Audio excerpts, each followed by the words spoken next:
president speaking yesterday before the Religious Liberty Commission. As you know, he's created the White House Faith Office, the Task Force on Anti-Christian Bias, and yesterday he talked about the importance of the Bible in America and the importance of prayer in America. Some people have criticized him for that in stating that he's espousing Christian nationalism. Yet the president has called on the American people to band together in praying for this nation for people of all faiths. How important is that to the Trump administration, and are there guidelines for implementing that?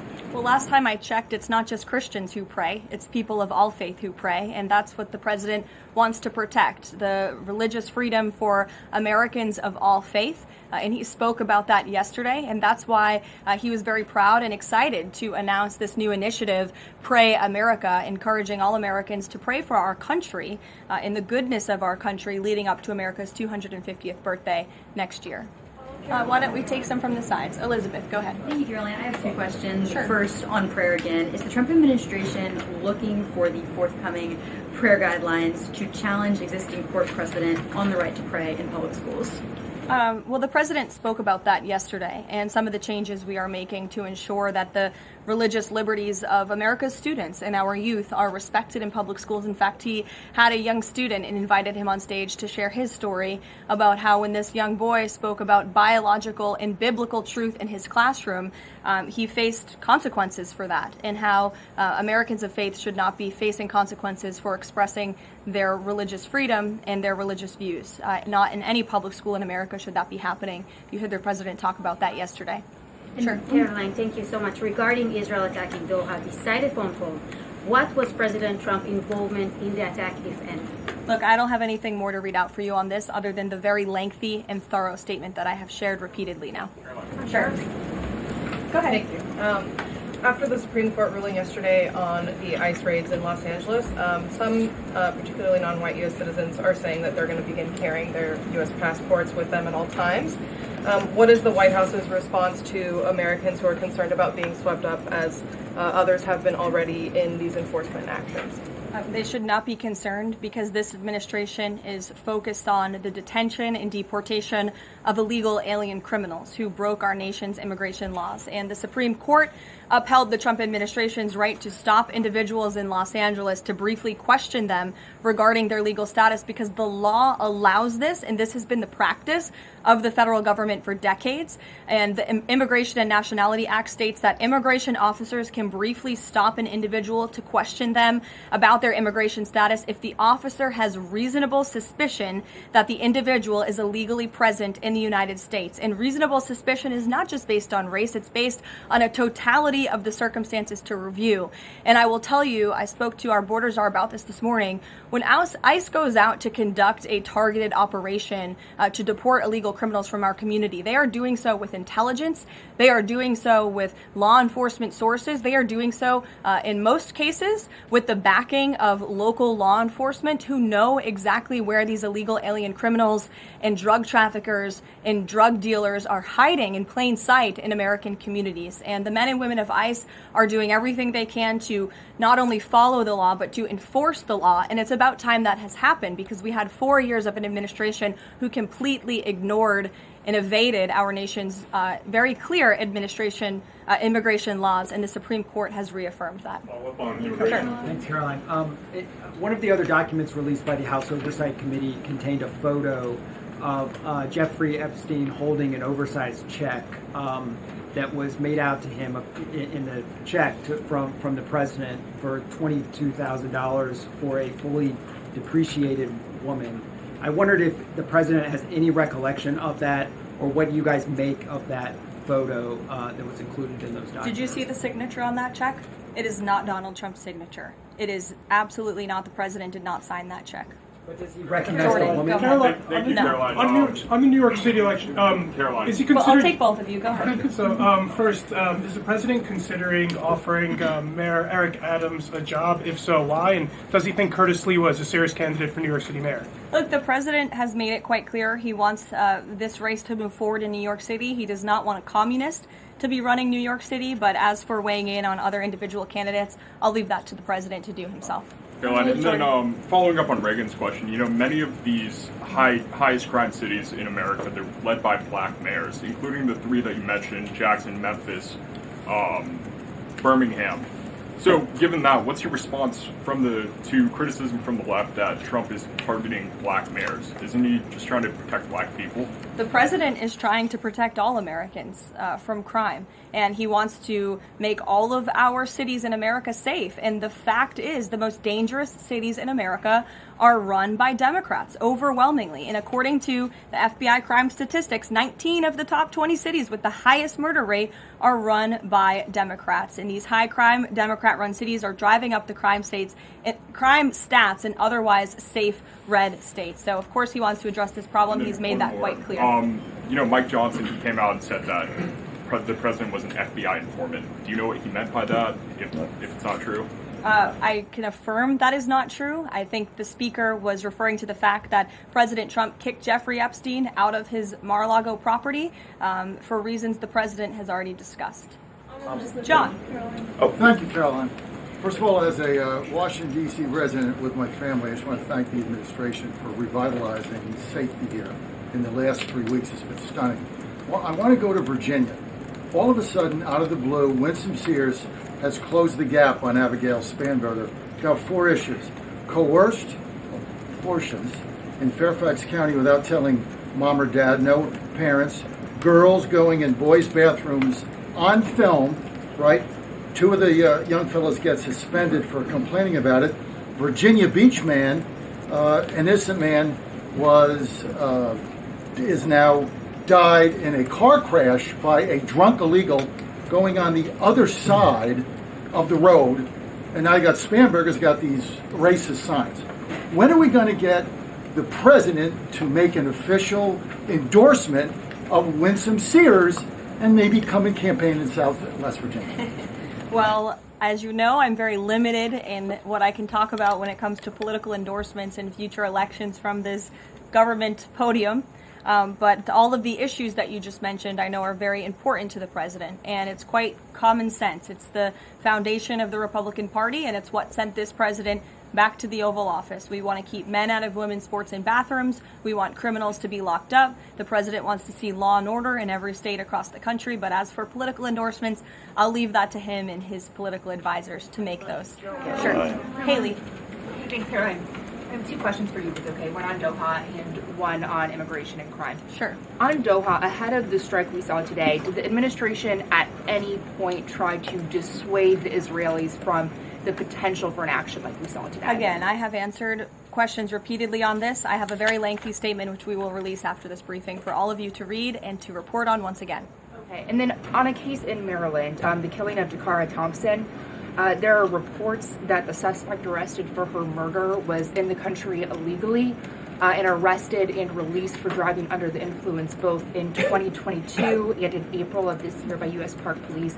Is the administration looking into what process allowed this to take place? Yes, we absolutely are. As soon as we saw this case, we ensured that the Department of Homeland Security and the Department of Justice were on it, and I can assure you that they are. This is another heinous act of violence against someone who should have never been in our country illegally in the first place, and that's exactly why the deportation of illegal criminals from our country is a top priority for this administration, and it's something that is happening every single day. And I would encourage all of you to continue to report on the very violent illegal alien criminals that we are deporting daily from American communities across the country. We will never understand how many lives have been saved by these efforts, or how many lives would have been lost if not for this president and the administration's policy to deport illegal criminal aliens.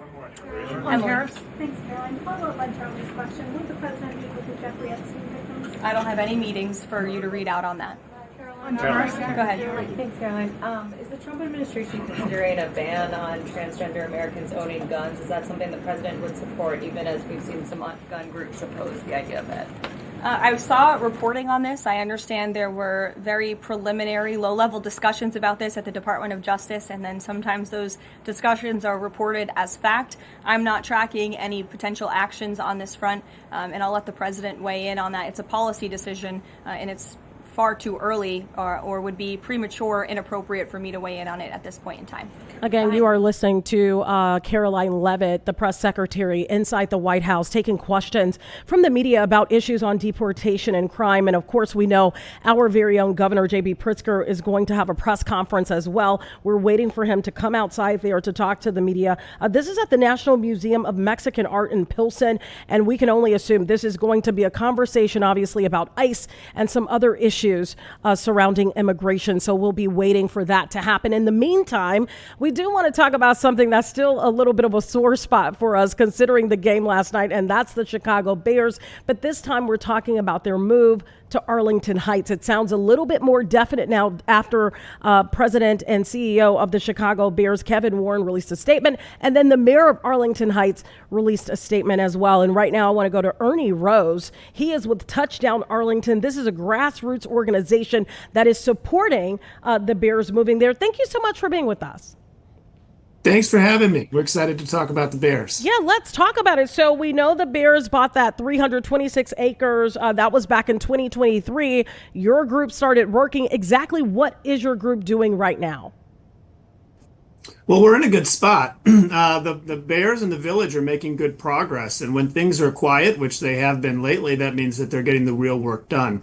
Our group was primarily involved. I think most people are aware we had a long dispute over taxes between the schools, the Village, and the Bears that had to get worked out. And that was a seemingly never-ended hurdle that took a couple of years to get through. So right now we're sitting and watching the good news coming in as Mayor Tenalia and the Bears report on significant progress. You know, there was a line in that statement from Kevin Warren that really made this almost sound pretty much like a done deal to me. And the line that really sticks out right now is moving outside of the city of Chicago is not a decision we reached easily. What do you make of his statement that he gave out to the media yesterday? Well, I think it gives us some direction. I think this arrows have been pointing this way for a long time. As I mentioned, we were talking about things that were in the way, big obstacles like taxes and tax certainty. And it seems like the Bears and the Village are aligned on a concept for what needs to happen in order for a stadium to be built in Arlington Heights. And this is where the real work begins. This is where they talk about the traffic and they talk about the economics and how we get this done. And so I think our mayor and our village manager are having very serious, productive discussions with President Warren and his team. Let me ask you this. Is this something that will have public response, public comment meetings will be held in Arlington Heights for residents and the Bears so that residents have a clear understanding of exactly what's coming to their community? Yeah, and the Village has been very clear on this. This is not a done deal. They want to have a productive ongoing conversation with the community and the stakeholders, the businesses, making sure that the planned development makes sense for our other stakeholders. And downtown Arlington Heights, we have a thriving commercial district already. But I think the messaging is now we're getting to the stuff we should have gotten to 3 years ago. We're talking about the micro instead of the macro, and we're agreed on a concept. But the Village has said there will be meetings, there will be discussion, there will be time for community input on the plan. You know, one of the big things that came up is funding. Who is paying for this stadium when it's all said and done? Any idea from the standpoint of being in Arlington Heights if the community is willing to shoulder any burden of taxes possibly for this stadium? Well, and it's an interesting question. For years and years, you'd see communities just pour money into stadiums, and it was a bad financial model. And that's not what we're doing here. The Bears are responsible for their stadium. Any big development, whether we're talking about the Bears or data centers, is going to require some investment from the community. And that's what the Bears are asking for, is reasonable tax certainty as to what they'll need to pay and some contribution from the funds that they'll generate from having this massive development towards the development. And I think folks in Arlington Heights are willing to make a deal, not a bad deal, not any deal, but there's a deal to be had that makes sense for the Bears and makes sense for Arlington Heights. I'm on your website right now, touchdownarlington.com. You're asking for people to join the team. They can be a part of this. What exactly can they be a part of? What is Touchdown Arlington doing kind of behind the scenes to get this ball rolling? I think we're trying to keep everybody focused, and so like I mentioned, the last big hurdle we ran into was trying to figure out how to get a fair deal for the schools and for the village and for the bears, and we were involved in those conversations and moving that issue forward. And I anticipate there will be other hurdles, and some of them should be hurdles. The bears shouldn't get everything that they want in this deal, but we want to make sure all parties are being earnest and honest, and that we stay focused on the central goal of bringing the bears to Arlington Heights. So we've had folks have letter writing campaigns. We've had them show up at community meetings, and I'm going to encourage all Arlington residents to continue to do the same in all the surrounding suburbs. This is a Northwest suburban issue. It's a statewide issue, but really all of our neighboring towns have a vested interest in this too. You know, when we've talked about the stadium being in Arlington, we've talked about and heard from the Bears pretty much directly about this really being an entertainment space, not just a place where the Bears play and that's it. In your mind, what makes this I guess, lucrative for Arlington Heights? What would you ideally like to see there? Is it just a stadium? Is there entertainment? Is there shopping? Are there hotels? What do you envision? I think what's there needs to be complementary to what already exists in Arlington Heights. Anybody who's made a trip downtown to Arlington Heights in the last few years will see a thriving district that's successful with restaurants and some shopping. But there's room for more. And I think the village just needs to be very conscientious that this development is truly mixed use. There needs to be a stadium, and there should be some restaurants and commerce. But it shouldn't be something that devours the rest of the community. It should be complementary. So I think it needs to draw, in addition to the stadium, there need to be other elements that draw people to Arlington Heights, not just take away business from other parts of Arlington Heights. And I think the Bears are keen to that and willing to participate in making this something that works for everybody. When I think about Arlington Heights, I've been there a few times in the course of my duties as a reporter, and I think of a place that is quiet. I think of a place that is peaceful. I think of a place that's a great place to raise a family. I don't envision, this is just, me on the outside looking in, an influx of thousands of people. Has the community responded about, how they feel about being bogged up in traffic, how they feel about noise? Have we even gotten to that point? I think we're heading there, and I think everybody's going to have their own opinions. What I'll say is every neighborhood has their own challenges, and every setup has their own challenges. What we have is space. You try to leave. I remember going to a Beyonce concert at Soldier Field, and it took an hour to get out of the stadium, and an hour just to leave the stadium because we're working with old plans. This gives us a chance to start anew. And I think whatever the Boo Bears do has to be sensitive to the fact that there's a surrounding community. I think the placement is perfect. This lot is larger than where the Rams built their development in Los Angeles. This is a huge space. And so we're going to have to get creative to manage the traffic. I anticipate that they'll shut down certain streets on game days to make sure that the traffic facilitates getting people in and out of town without major disruptions. But anybody who thinks this will be, completely neutral to life in Arlington, I don't agree with that. I think it will result in changes, but I think that they're changes that are worth accepting in light of the significant opportunity, really a once in a generation type opportunity here. Yeah, it is. And, we've seen stadiums across the U.S.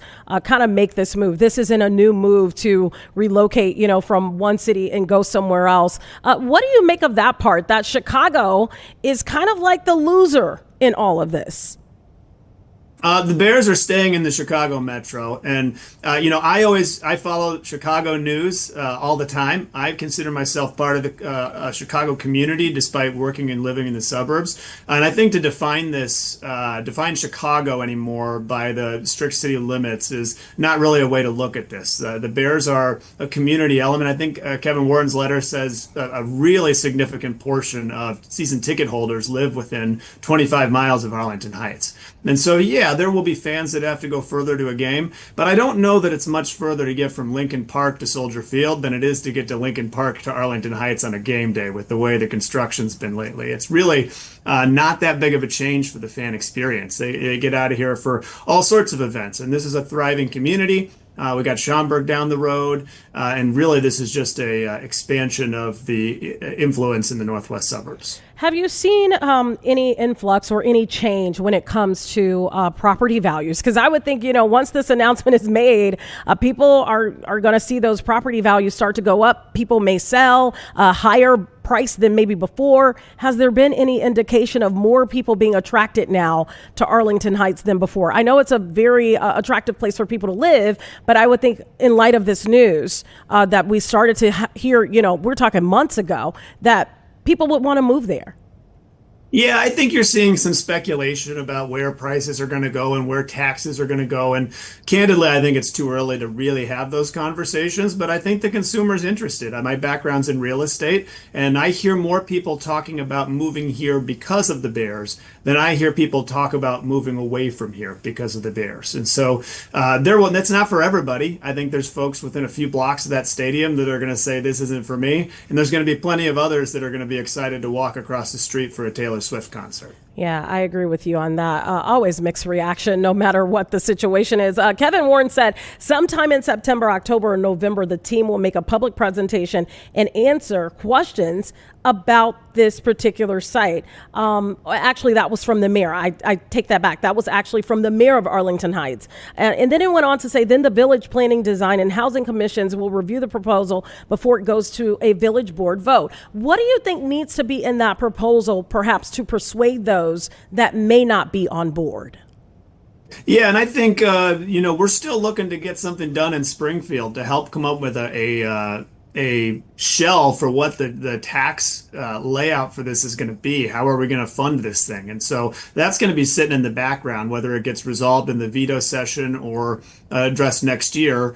That's going to be kind of overlaying all of this. But I think the community wants to have answers to some of the things that we haven't been able to talk about to this point because we didn't have details. They want to know where the stadium's going to be. They want to know what's going to be around the stadium. How are people going to get in and out of town? Anybody who's come into Arlington Heights on 53 knows that's a challenge. Imagining 70,000 people coming in there, it's hard to imagine how they're going to do it, but I think there are ways to do it. People are going to want to know that we have sufficient fire and police support to have so many people in our town on a Sunday.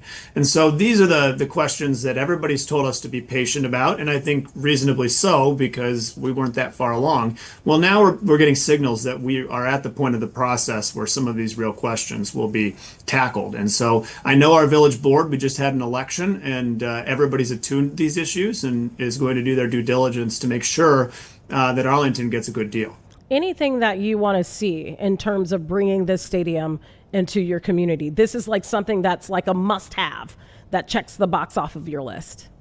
Yeah, I really think the most important element of this entire plan is making sure that what is built doesn't change the identity of Arlington Heights. If you look at reasons why people move here, we have great schools and our downtown. Every ad you look at talks about proximity to downtown. And we don't want that to become a ghost town. We want that to be a thriving entertainment district. It's 2 miles away. And so we want that to be something that is complementary to what currently exists. And I think the challenge for the Bears and for Arlington Heights is to make sure that those pieces fit well together and that the Bears can be good partners in supporting our already existing businesses. Someone may be watching right now. They may live in the community. They may not have heard of Touchdown Arlington Heights. What should they be looking for, and why should they join the team?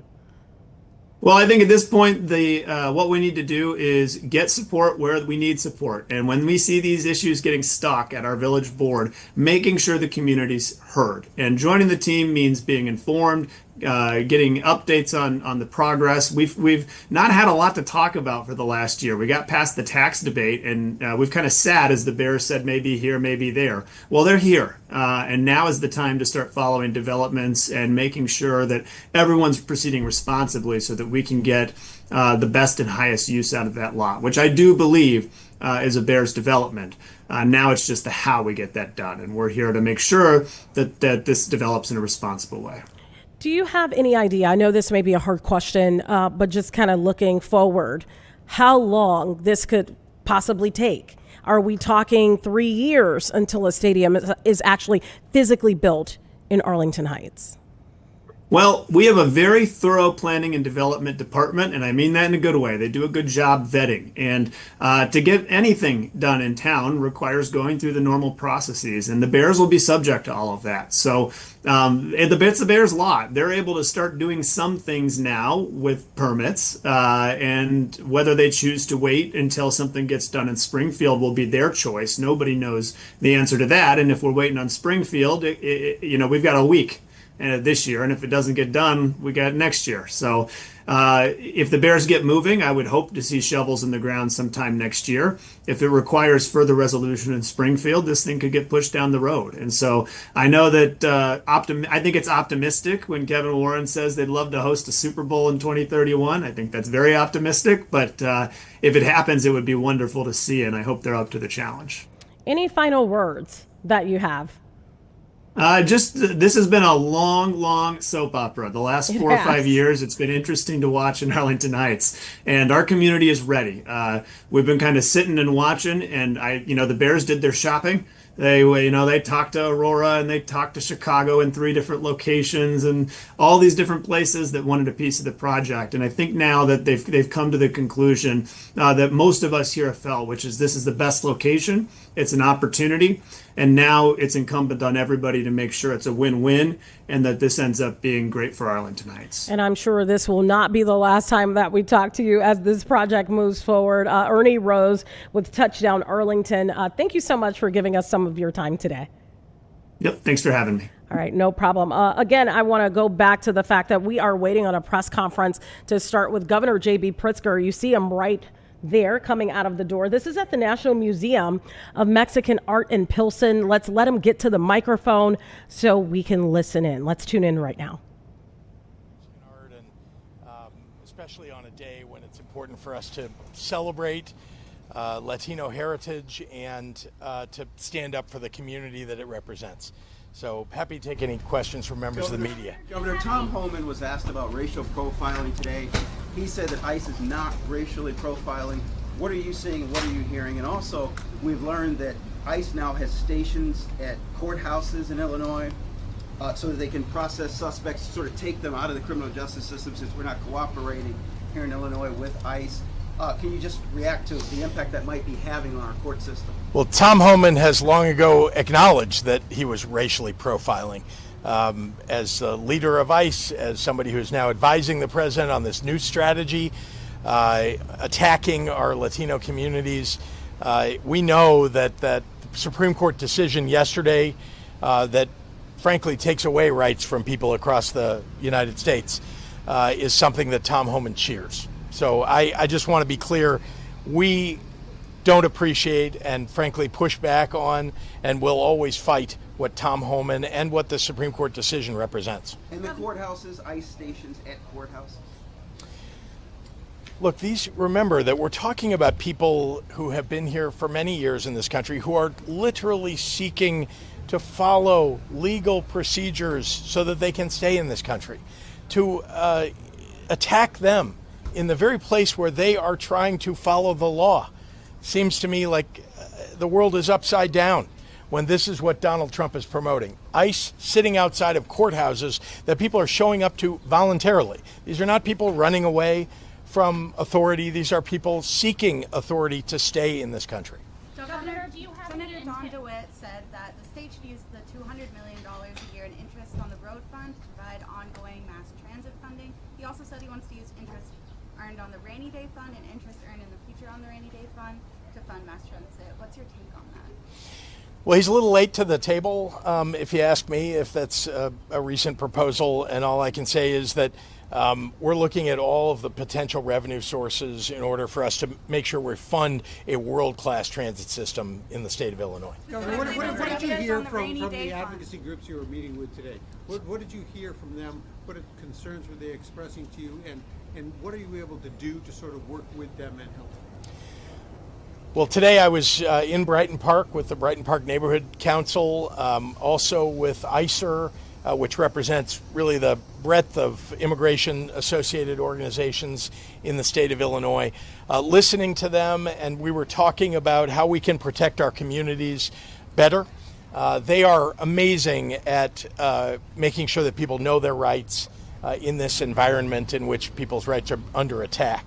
So I was pleased to listen to them, to spend time with them. And I will say, people are frankly afraid. In our communities, they're afraid to come out of their homes, they're afraid to go shopping, they're afraid to take their own children to school because they have mixed status households. Some are U.S. citizens, some are people who have legal status in this country but are not citizens, and there are undocumented people. And we are trying to protect all the residents of the state of Illinois. These are people who, people talk about, Donald Trump likes to talk about immigrants as criminals. These are not criminals.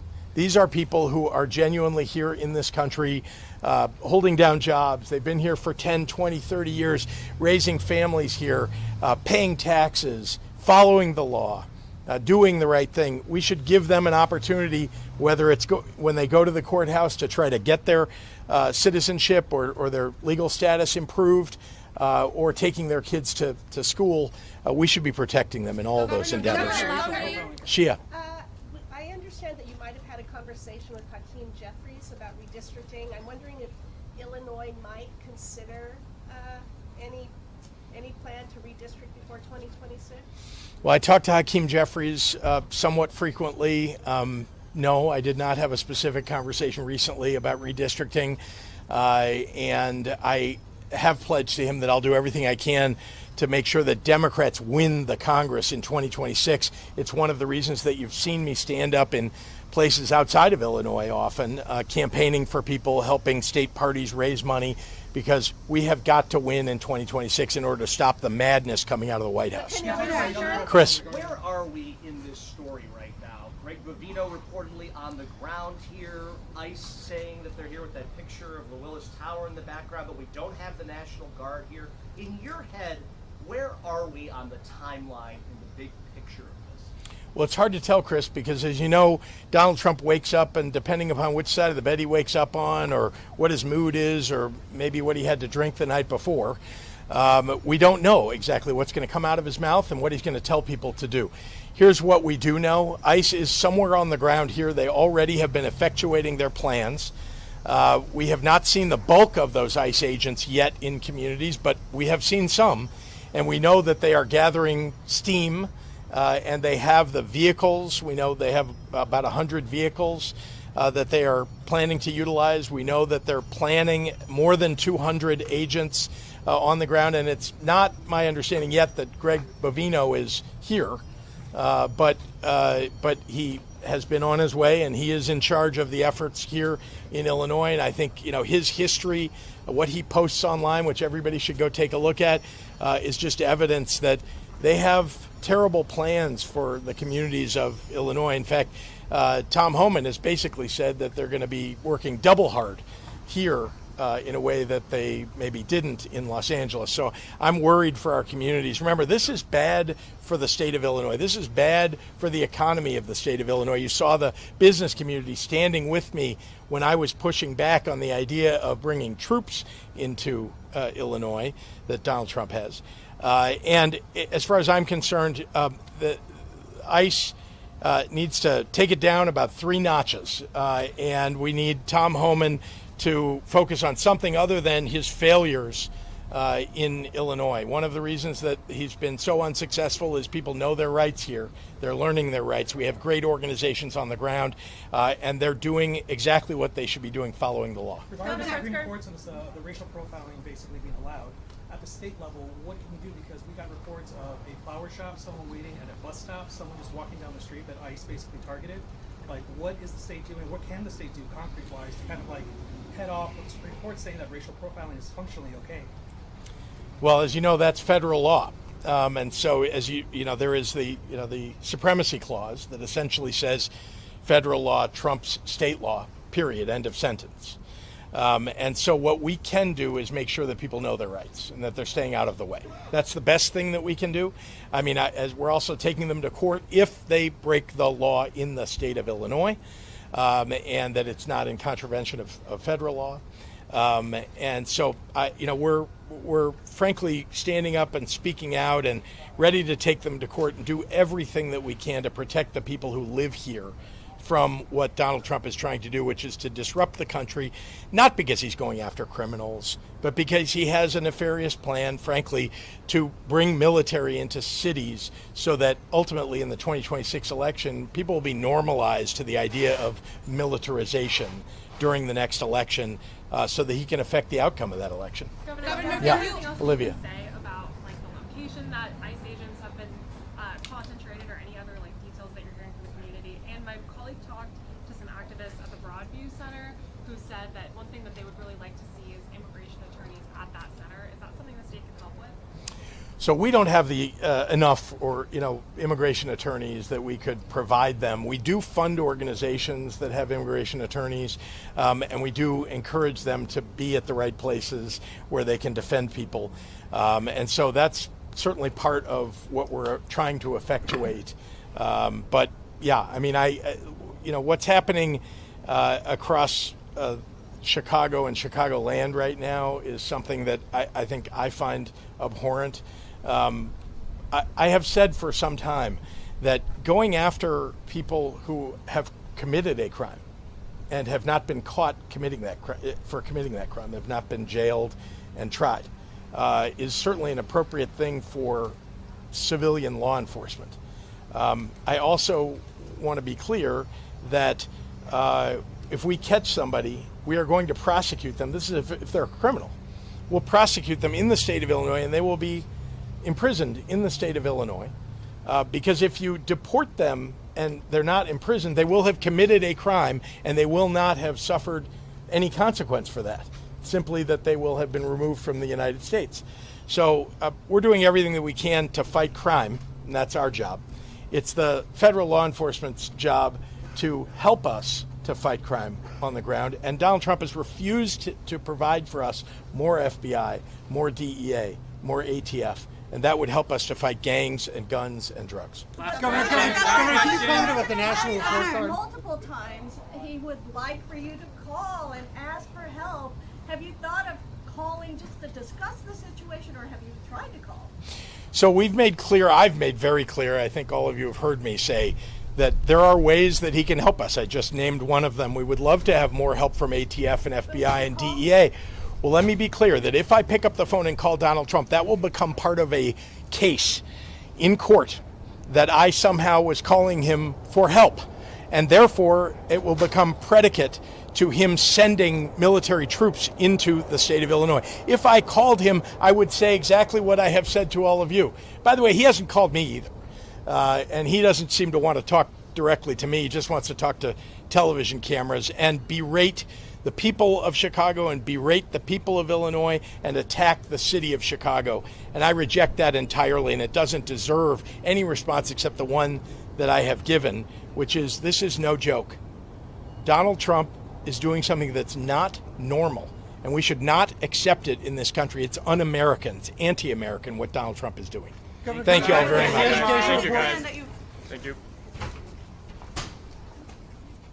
And I just want to wrap up some of what Governor J.B. Pritzker had to say there. He said, he was asked the question from the media, is ICE sitting outside of courthouses? He responded to that, basically saying yes. He went on to say that ICE is on the ground in Chicago.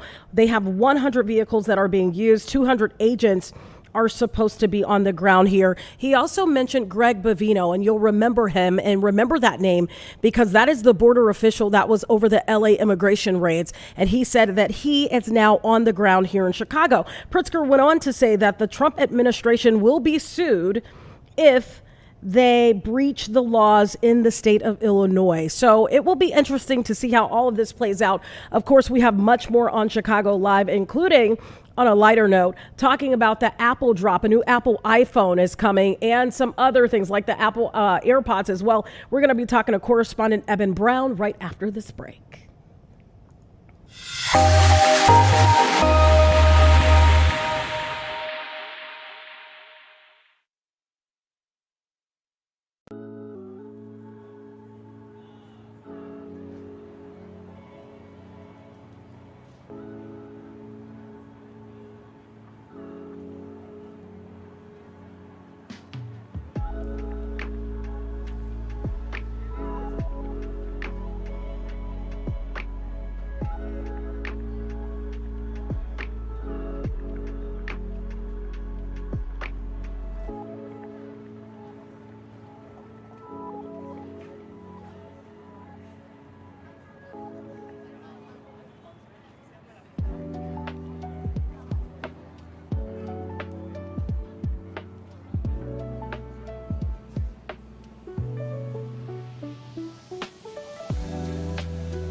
Welcome back to Chicago Live. We are going to have a little bit of excitement in the show right now. We are talking to correspondent and tech expert Eben Brown about the new Apple drop. Eben, are you there?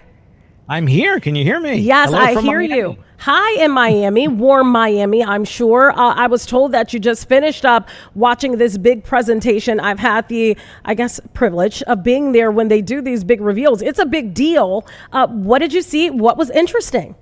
Well, they were streaming it live, and I think that's how most people watch these things these days. But it's always a very exciting day. Apple does this really once a year with their product reveal. They have an event earlier in the year where they show you the new software, the new upgrade to iOS that's coming, and that comes really to everyone after they start selling their new products. In this case, we did see the new iPhones. Very, very cool things. I'll get into that in a moment. But there's one thing I want to highlight first, if I can. You know, I think a lot of people, they have these now, right? They have AirPods, and they have, that they listen to their music, they listen to podcasts, they do everything with them, they walk around with them, they talk on the phone, and they've become kind of a part of everyday life. Even if you're not a big Apple person, you have some kind of in-ear listening device that you walk around with for the most part. It's very, very common. Apple has unveiled AirPods Pro. What's the version number they said here? AirPods Pro 3, I believe. Yes. And this is the coolest thing about it, I think. Live translation. You'll be able to wear your AirPods and have a conversation with someone speaking a different language. Wow. And you will hear the translation in real time. Now, if the person you're speaking with also has AirPods Pro 3, you can speak to them in your language, and they'll hear it in their language. Now, if they don't, your words in their language will pop up on your iPhone screen to display for them. So this is a really cool thing that I think can bring a lot of people together, and it can make getting around easier. I know where I'm in Miami, so many people speak Spanish, and very few, or fewer people, I should say, speak English. And sometimes there's a language barrier just by going to the store. This is going to come in super handy, I think, for a lot of people, really just around the world, especially where more than one language in one community is very much a reality of everyday life. Yeah, that's a very good point. You also bring up the point that I think of right away when you talk about the new iPhone. iPhones sometimes get a little criticism for their camera as opposed to Android. Any idea if that camera has been made better, if it's improved? There are some improvements to these cameras on the new iPhone 17 series. A lot of it has to do with more pixels, more megapixels, 48 megapixel fusion cameras. In some cases, like the Pro and the Pro Max, there's still the 3 cameras on back, but they have a lot of new technology behind it in the way of computational imagery, computational photography. So it's constantly doing math to make that image look better. But in some of these more high-powered cameras that are on the iPhone Pro, the 17 Pro, have like 8x zoom and whatnot. And it's just going to be able to give such a better experience, including in these Pro cameras, which are really producing some top-grade photography and even videography. They were showing a video of people using these Pro-level devices, and they really are professional grade. There was, from our line of work, someone outside of a news van in the middle of what appeared to be a hurricane. That's something I've done plenty, taking shots of it, taking live video, using only this phone. And I don't always recommend standing outside in the middle of Category 3 winds. It's not exactly the safest thing, but for demonstration purposes, they obviously did that. And for other people who don't need a pro-level camera, the iPhone 17 is still a great camera here. Great cameras as well as a great phone. 6.3 inch, faster refresh, brighter screen, more scratch resistant. These are the things that everyone kind of wants, because how many times do you drop the phone? The screen scratches, it breaks. You very often use aftermarket screen covers to try to give it an extra level of protection. I think many people will still do that, but it is a peace of mind knowing that screen is going to be a lot harder.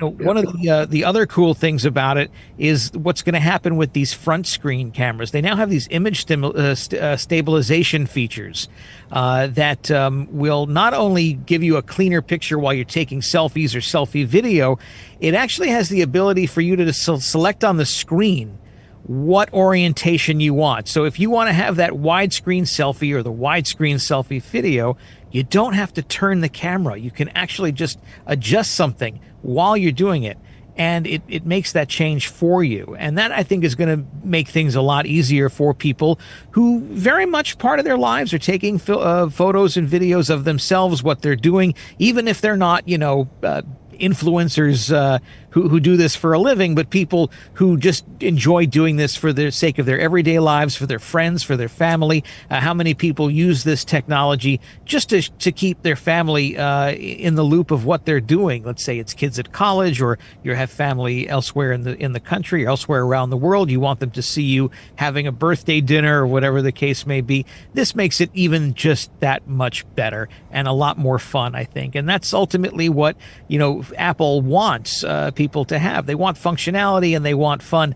They began the presentation with an old quote from Steve Jobs, the late Steve Jobs, the Apple founder, who said that design is not just what it looks like and feels like, design is how it works. And that was very much the core of Steve Jobs' philosophy when designing Apple computers, but also eventually the iPhone and other Apple devices.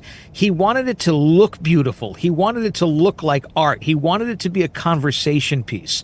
No matter, if we remember the early days of non-Apple computers, they were very utilitarian. They were very bulky looking. They weren't very pretty.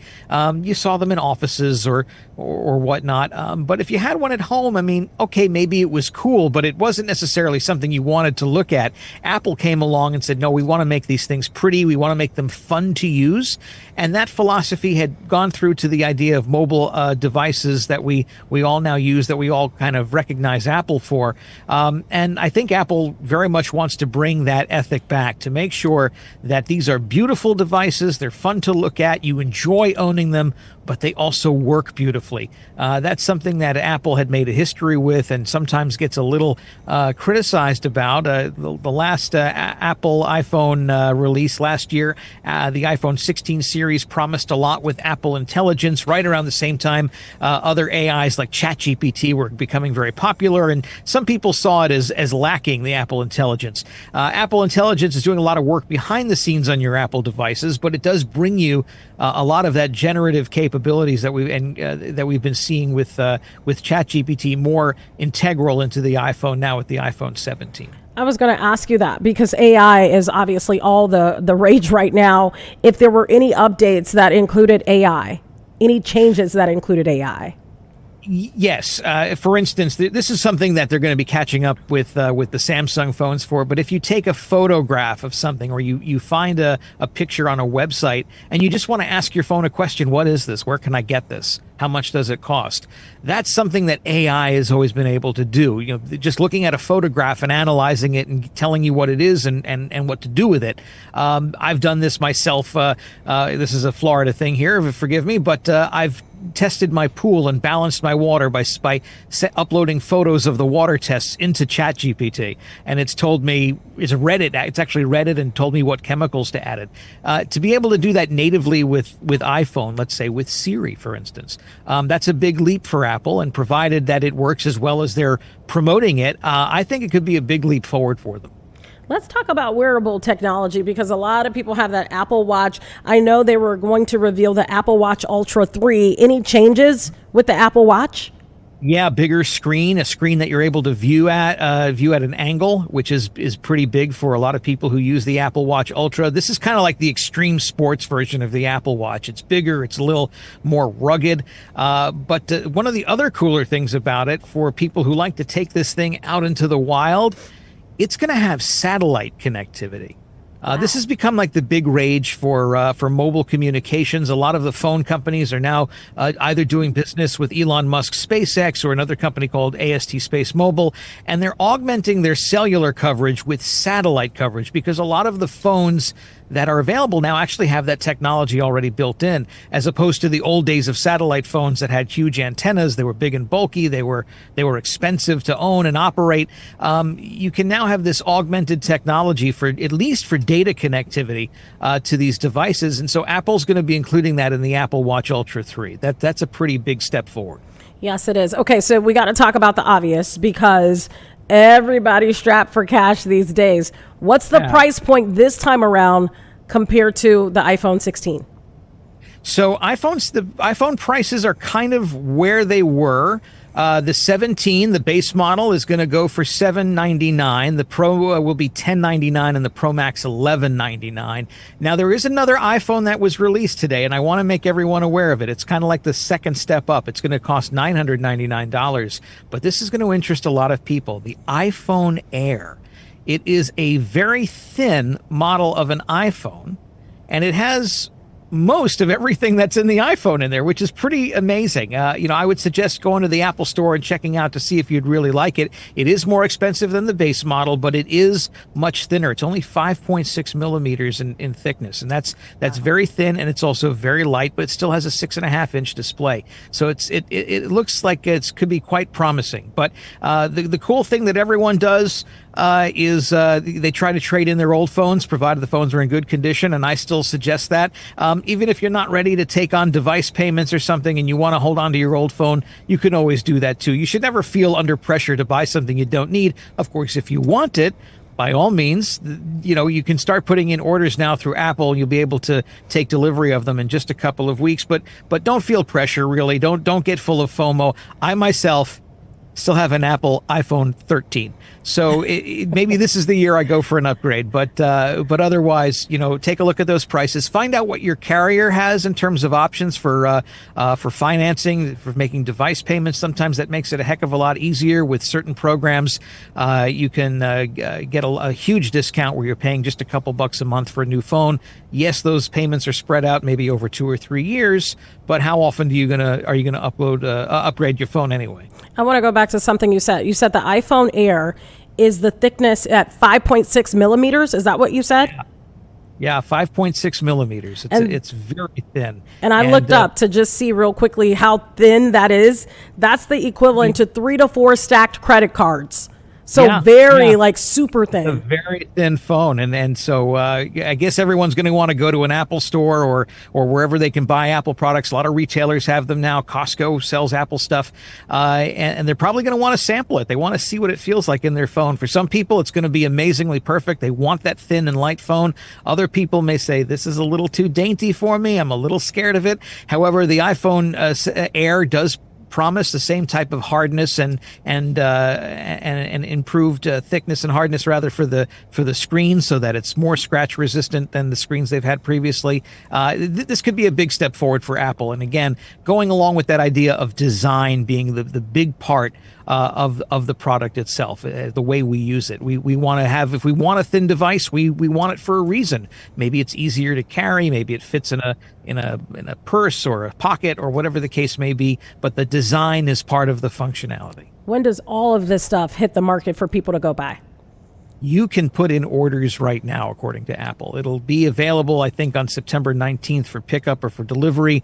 But the orders can be made now. So if you really are hot to do this, you can go to Apple's website. You can stop by an Apple store and put in the order, and just kind of have to wait and twiddle your thumbs until you get it. But it's not much longer now. All right, Eben Brown, you are on top of your stuff. You know everything about this Apple drop. We appreciate you coming on Chicago Live with us. My pleasure. Have a great day. All right, you do the same there in hot Miami. All right, well, thank you so much for tuning in. We have much more coming up on Chicago Live. Don't go anywhere. We'll be right back.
Welcome back to Chicago Live. I am joined now with Brian Jackson, and we got to talk about something that's really hard, I think, to talk about today, and that was that tough loss. The Bears playing the Vikings. What did you say? I stayed up late for this. I did too. Early bedtime. Well, maybe I got it early. Well, but still, I mean, to see them go down like this was really tough. 3 points, to lose by 3 points, Especially it was really after tough. the way we started that game. As we bring in Lou Canellis. Lou, have you get any sleep or feeling any better about this loss? Maybe, we're not, 12, 14 hours later? No, I don't feel any better, and I have not gotten much sleep either. I've been thinking about it all day, Brian and Tia. It's aggravating. It's upsetting. It was something that we wish we could have back, because I thought this Bears team would get off to a better start than what we saw last night. They got off to a terrific start. I take that back. With that first drive, 15 plays scripted, typically what happens when a coach gets his team ready for a game, and the Bears looked like they had followed the script to perfection, with Caleb Williams completing his first 10 passes. But after that, man, it just went downhill. It went downhill very quickly. Obviously, we don't want to panic after one game, but no, you can't panic. Do we need to be concerned that J.J. McCarthy looked better than Caleb Williams, especially? I mean, that's his first career start, and for Caleb, this is start number 18. Yeah, you know what? You bring up a good point. J.J. McCarthy looked really good there in the fourth quarter, leading the Vikings to 3 touchdowns in that comeback after they were down 17-6 in that final period.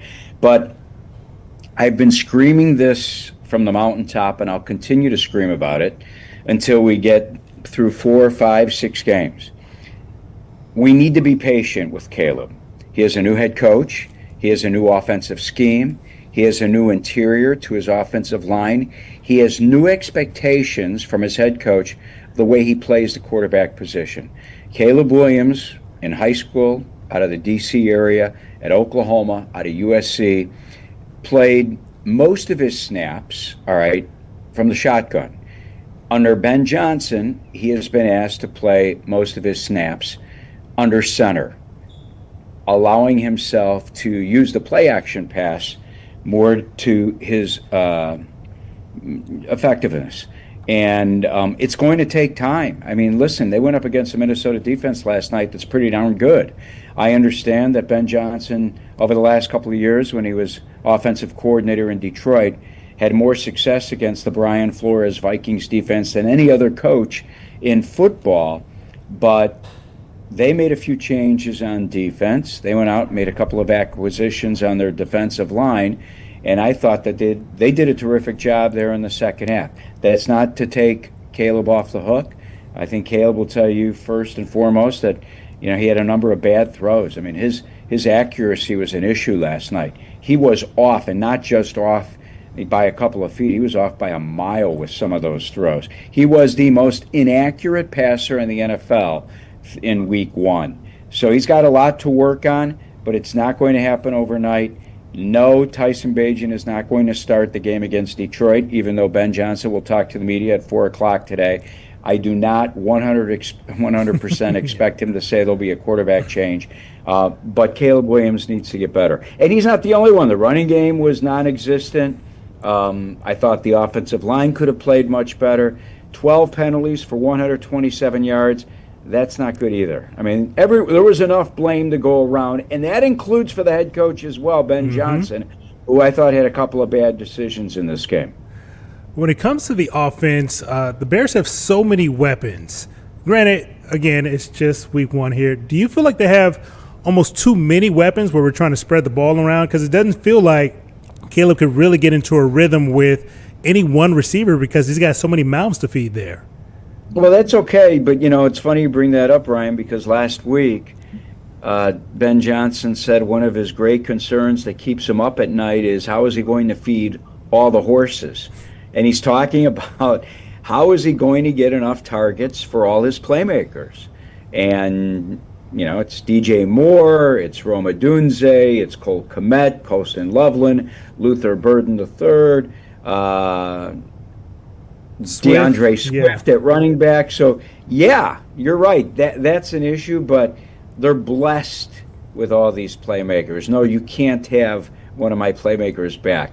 The Bears will make it work. And one of Ben Johnson's great traits as offensive coordinator in Detroit was he devised game plans that allowed Jared Goff, his quarterback, to share the wealth, to keep all the horses fed. So that's something that the head coach and the playmaker and the play caller, need to work through. And again, we're just through one game this season. I know we're only through one game, and it sounds like you're saying be patient with Caleb Williams, and you don't expect, at 4:00 them to announce that Tyson Bagent will be the new QB to start. But how patient should we be? I mean, at what point down this season, if we're not seeing any W's, do you expect something to change? Well, I can tell you this, Tia. Ben Johnson will be far more impatient than any fan out there, because Ben Johnson was brought here for $65 million, $13 million a season for 5 years, to turn the culture and to turn the results around. So Ben's not here to make friends. He's openly criticized his players to the media, and he will make it happen at his speed. When he feels like what he's trying to teach and register with his players isn't happening, that's when he'll make the change. When? I think that Ben Johnson a few times has brought up the bye week.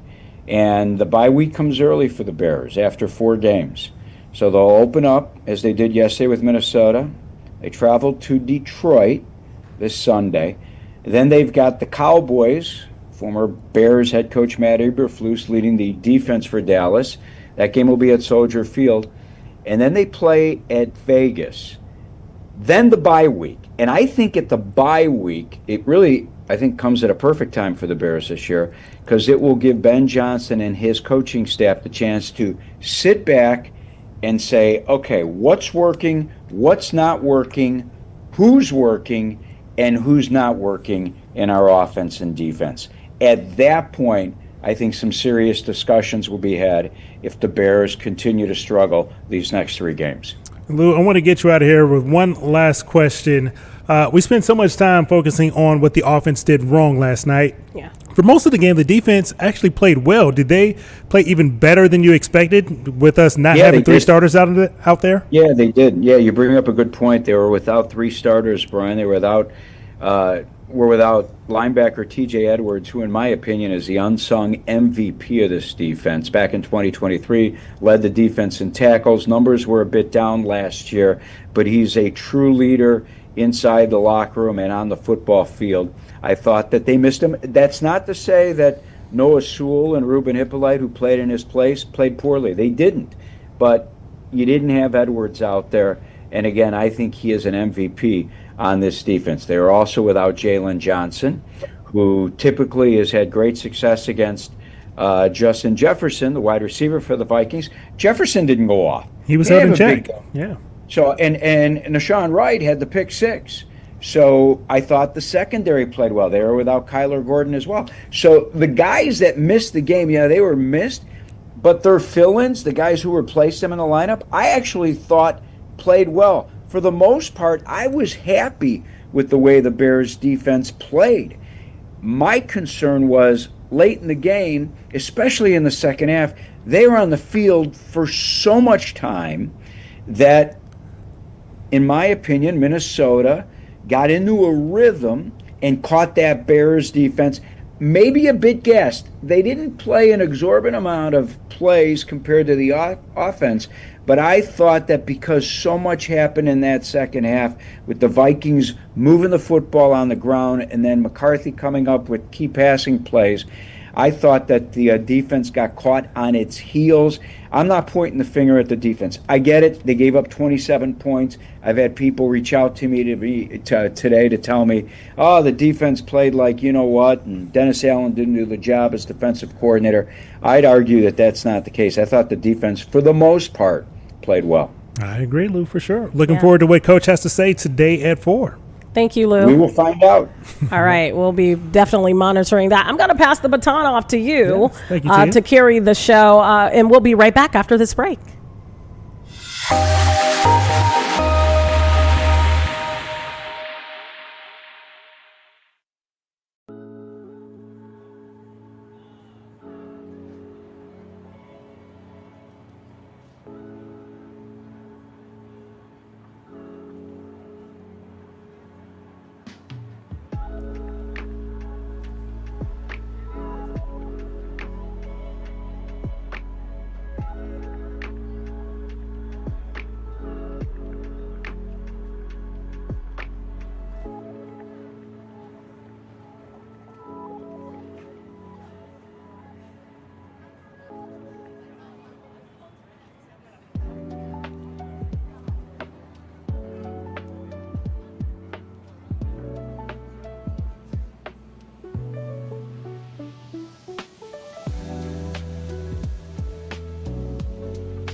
Welcome back to Chicago Live on this Tuesday. Time is now coming up on 2:10. It's been a busy, newsy day so far out of D.C. We got some UFO hearings going on, and we're going to have a little bit more perspective on that as we bring in our guest here. Could you give us your name and your title for me?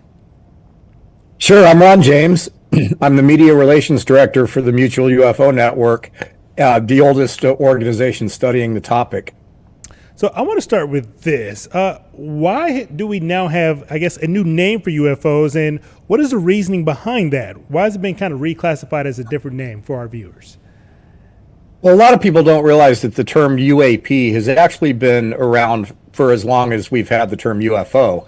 But I think a lot of it has to do with the desire on the part of people that are preparing us to receive this information to kind of distance themselves from that UFO moniker, tinfoil hats, and that kind of thing, and kind of move into UAP. And it also sort of identifies a lot of phenomenon that aren't necessarily things flying through the sky. It started off as UFO, unidentified flying object. Then it was UAP, unidentified aerial object, and now it's unidentified anomalous.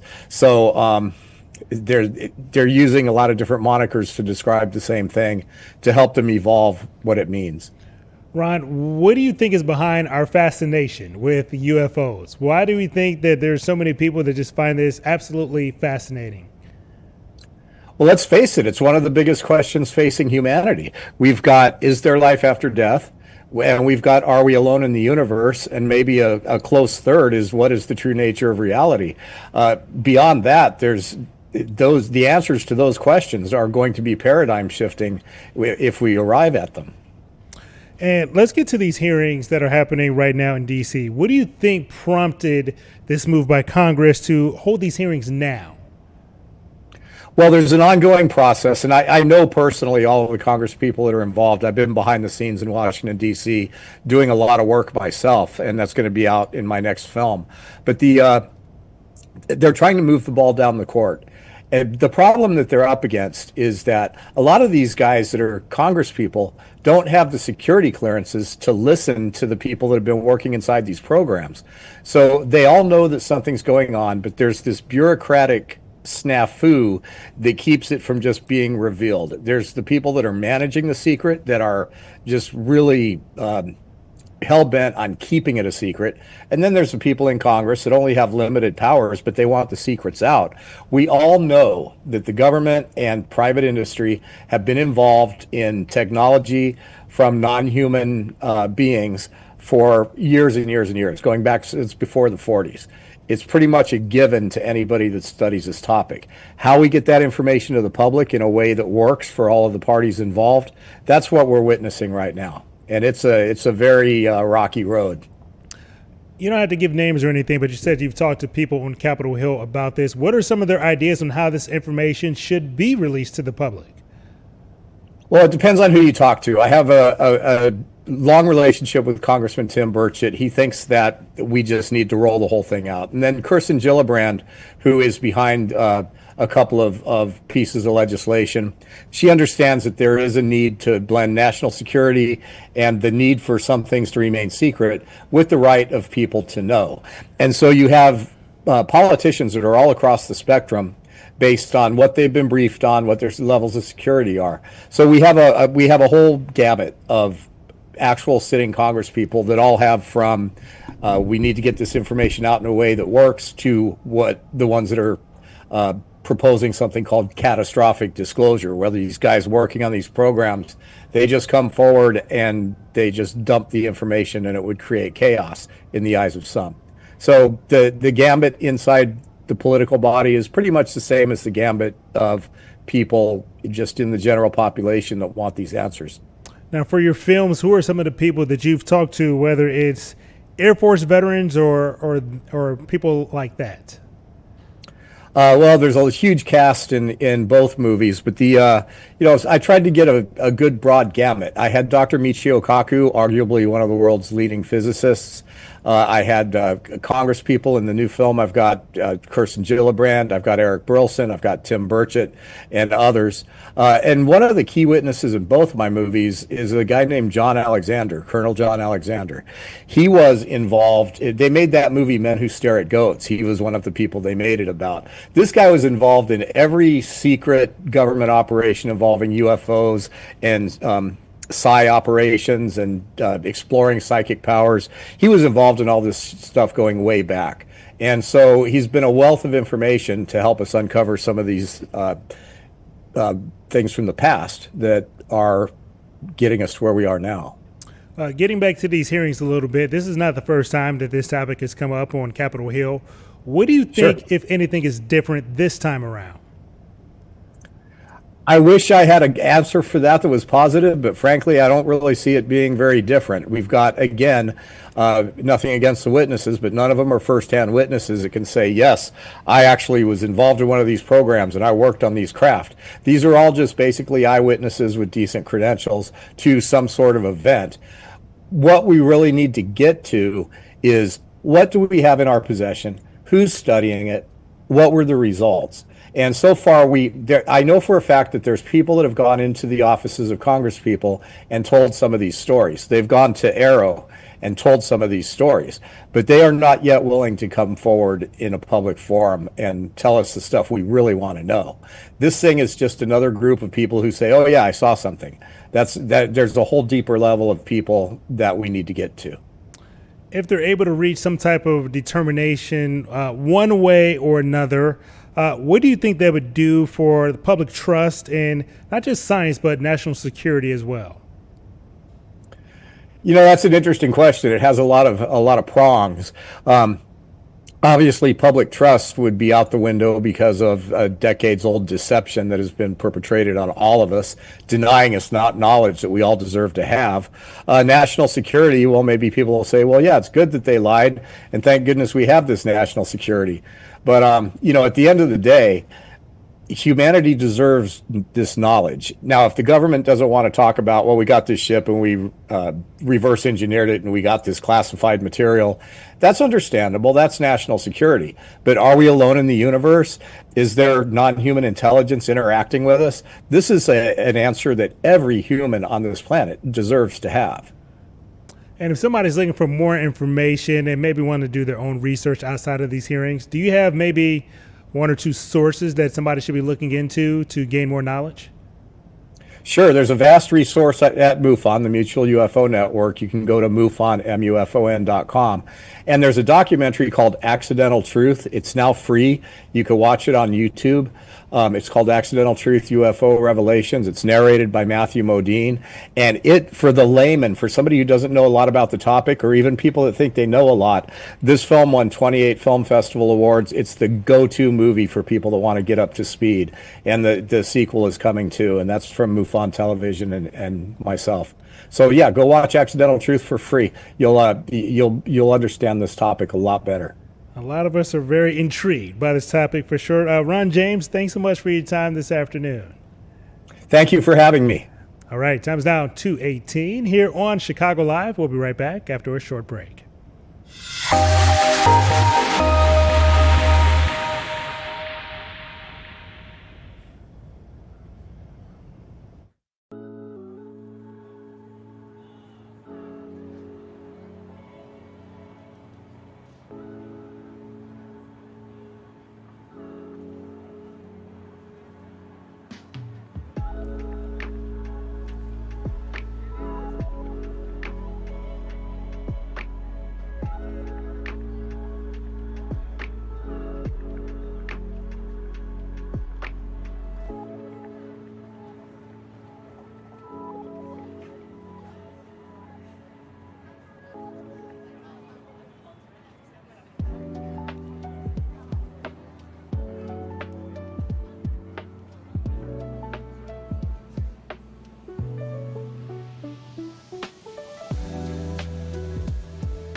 All right, welcome back to Chicago Live. Time is now 2:20. We're now going to speak with an attorney regarding a case from downtown Chicago where a 49-year-old Army veteran and father of six, and he and his wife, they accused the VA of what they're calling medical malpractice on steroids. A lawsuit was filed earlier today in federal court. We're now joined by Howard Aiken, one of the attorneys on this case. Thanks so much for your time today. Thanks for having me. So what exactly, I want to start with, what is the legal basis for the claim of medical malpractice on steroids? Well, it was just gross malpractice. The Veterans Administration has admitted to fault in the matter.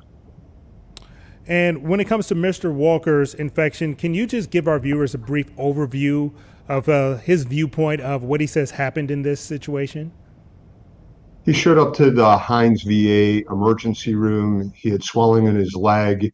He had a low-grade fever and general aches and pains. On admission, he was so bad that they admitted into a room.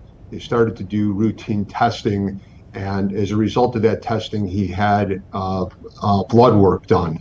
That blood work showed a bacterial infection, but instead of administering antibiotics or even telling Mr. Walker that he had this infection, nothing was done. And nothing was done for a course of about 3 weeks, even though he had gone back and talked to different members of the Veterans Administration 5 or 6 times following being released after 3 days in their care. Now, when we say nothing was done and he was going back asking those questions, what kind of responses was he getting from the VA during that time period? During that time, I mean, the VA was trying to see what they could do to help him, but they weren't finding anything. And basically, they were telling him that he needed to follow up with his internal medicine doctor. Ultimately, exactly 3 weeks from the date that he first went to the emergency room, he went back to the emergency room. At that time, the infection was so bad that it led to severe sepsis. It got to his heart. He ultimately had to have open heart surgery, and as a result of the open heart surgery, he had multiple strokes. So unfortunately, a 49-year-old father of 6, he can no longer drive, he can no longer work, requires to have a caregiver. He really cannot see only out of like half of each one of his eyes. He has all types of cognitive difficulties. His life was really turned upside down from what could have been prevented by administration of routine antibiotics. And just how common is it in your research for VA hospitals to miss some of the critical lab results like positive blood cultures? I mean, you would hope that as our give back to the people who helped fought for our country, it's kind of our social contract that we provide them with good medical care and treatment, and we would hope that this is not happening to other people. The Veterans Administration has assured both the Walker family that this should not have happened to them, and that there are methods in place going forward that this won't happen to other veterans. But really, at a time in our country where we may be questioning the resources that we have to help our veterans and provide the ongoing care and treatment that they need, this is really a situation where we could look for the Walkers as an example, where we need to be providing more resources to make sure that our veterans are getting the proper medical care and treatment that they need, not less. When it comes to this lawsuit, which you just filed today, what kind of compensation are you seeking?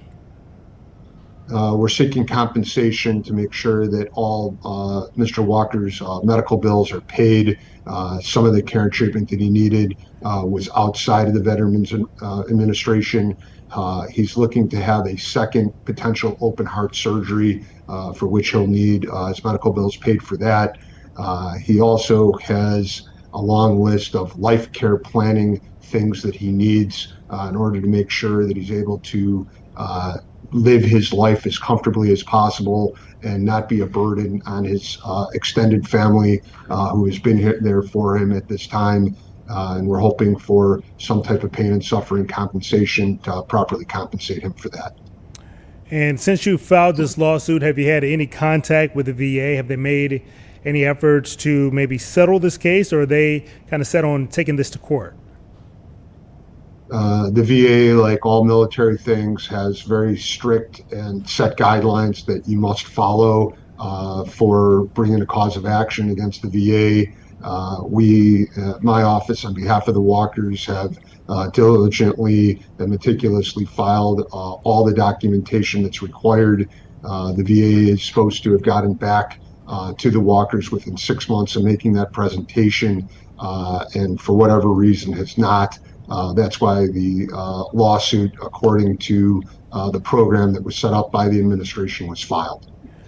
In your viewpoint, how would you say that this case maybe highlights some of the larger issues that we see with the VA healthcare system as a whole?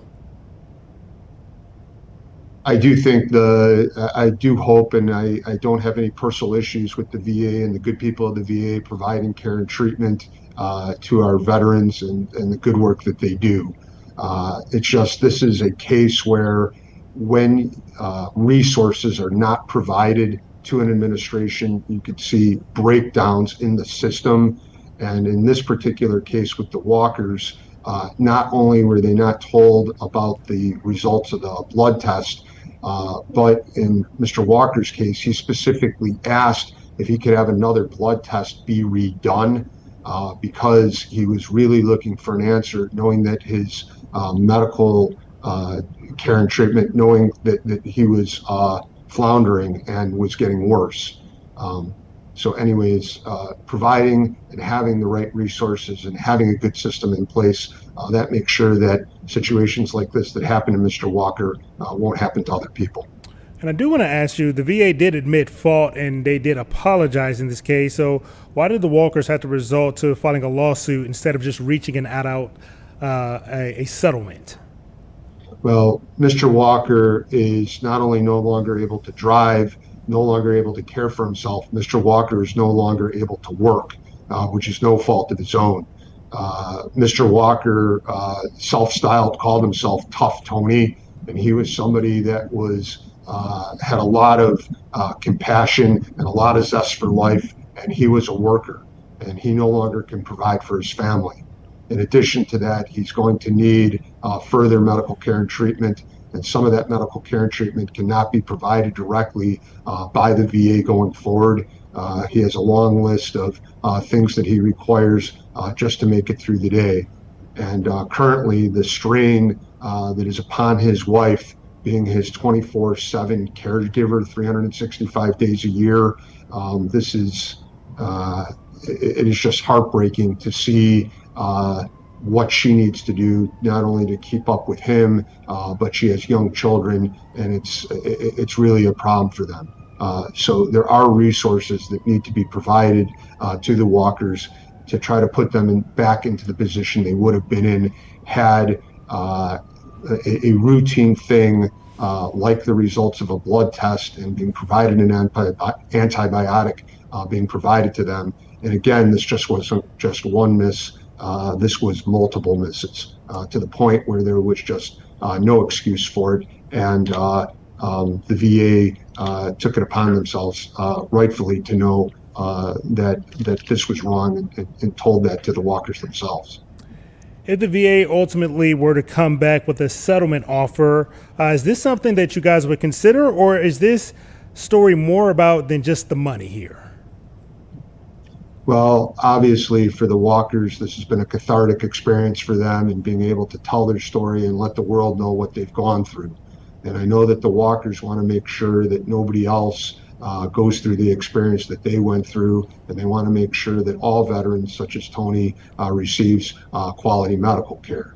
In addition to that, at a time when we may be questioning the resources that we are given to our veterans, we have a social contract with our veterans that they fight for us, and we make sure that they get quality medical care and treatment for life. That's just been a historic give back that we as citizens always give to our veterans. So I am sure the Walkers are nice, reasonable people that never asked for this to have happened to them. And I know that they're happy to have the veterans' resources. They've always been happy to have that.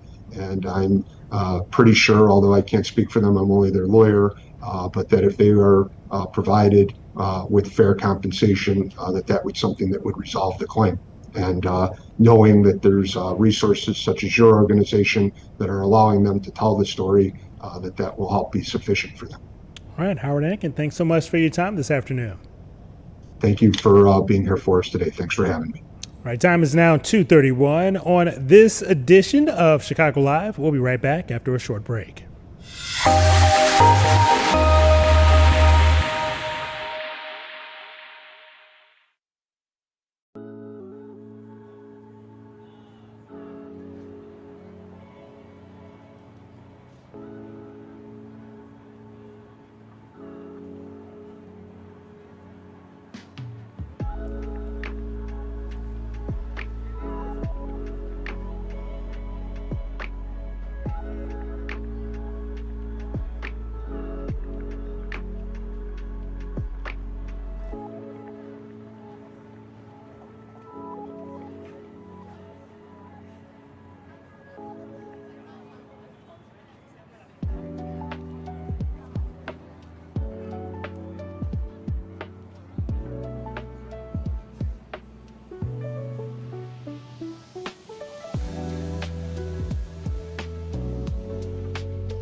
Mark Stroh, I thought we were done with summertime. You thought you were done with me? No, is that what you're saying? We can never be done with you. But yes, the weather outside last night was amazing for the Bears, despite the loss. Yeah. But I had to turn back on my air conditioning again. You are such a wimp. I am. Come on. I am. I mean, what, 74 and above, you're turning the air conditioning on? I'm just kidding you. You know, it's good to have that, nice, dry, fresh air, isn't it? We got some 80s coming, too. Oh, in fact, we could see some middle 80s. And in parts of the region, not probably here in Chicago, but parts of the region, we could even potentially have some upper 80s. So I'm talking like Kankakee River Valley, south of the Illinois River Valley. And you were worried that we were never going to see these warm temperatures ever again, right? Well, there you see, there's Friday, 88 degrees. It's not too hard to envision a 90 in the south suburbs. So today, we do have really lovely, lovely conditions. I just made the drive in from the southwest, and beautiful day. Actually, partly to mostly sunny today with temperatures in the upper 70s. Those clouds will clear out as we go through the overnight hours, and then tomorrow, kind of the same repeat. Partly sunny skies, just as we've seen. We broached that 80-degree mark. Thursday, sunshine, temperatures of 81 degrees. 88 on Friday. Ooh. You probably want to reopen the pool. Go for a little dip, a little splash. I didn't put away the shorts just yet. You know what? It's always a good look. Clogs and shorts and 88 degrees. And then you see there's a chance of some rainfall as we head towards the weekend, especially Saturday afternoon. And, not big chances, but, they start to show up again in the forecast. And after today, we're in the 80s for the next 7 days. For the next couple of days. So my bill's going to go up a little bit for a couple of days. But here's the good thing. Okay. Now, if you're a cheapskate like me, you saw those overnight low temperatures. Look at that. We're down into the 60s, so we're into the 50s tonight, 50s tomorrow. You open up the windows, you let that cool air in, and then you kind of seal it up, and it's a lot cheaper that way. Yeah, and you can kind of control all of it. So we haven't had any, it doesn't feel like, big rains for at least over a week or so now, right? Right. Well, what point did we reach concern in terms of the lack of rain? Not too concerned. We have had some drought and drought-like conditions for a good portion of the early part of the year. We're largely caught back up. There's a couple of reasons. First of all, we're largely past the growing season, or we're getting towards the end of the growing season, so mission critical, not so much at this point.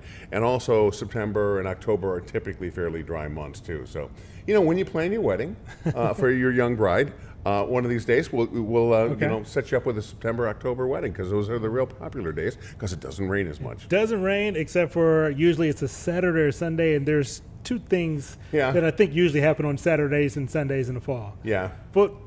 Ball. Yeah, exactly. Don't know how many people would want to attend that, for sure.